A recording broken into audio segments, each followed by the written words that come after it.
Let's demonstrate how quickly conditional orders trigger. Right now, I own 100 shares of House, which I bought at 12.60. The market is currently trading at 12.62, at 12.64. Now, I want to cut my shares of House, all 100 shares, at 12.60 if the last traded price of House goes back down to 12.60. So let's set that now. As you can see, I now have a pending trigger order to sell 100 shares at 12.60 if the market goes back down to 12.60. However, I think that if House trades at 12.66, that it will break upwards. So I also want to set a conditional order to buy on breakout. So I want to buy another 100 shares at 12.66. If the last price is greater than or equal to 12.66. Send that now. So what have I done here?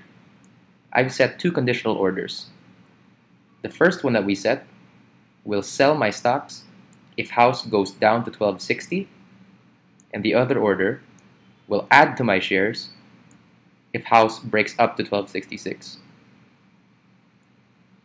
Now it looks like we're getting close to trading at 12.66.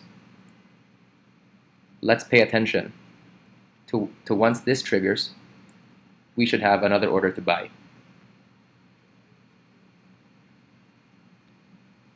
Let's open the time and sales window so we can get a good idea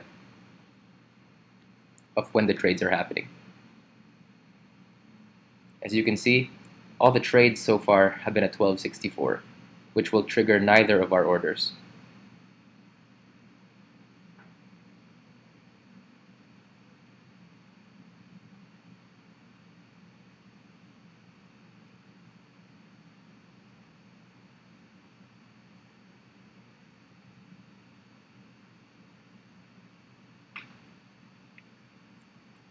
This strategy is great.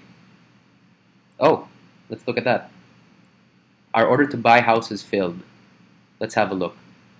As you can see here, at 2:54 p.m. and 47 seconds, we saw a buy order hit at 12.66.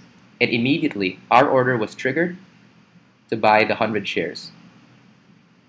So now, we have successfully and very quickly executed our buy on breakout strategy. And luckily, we still have our cut loss strategy at 12.60, waiting for the market to move lower.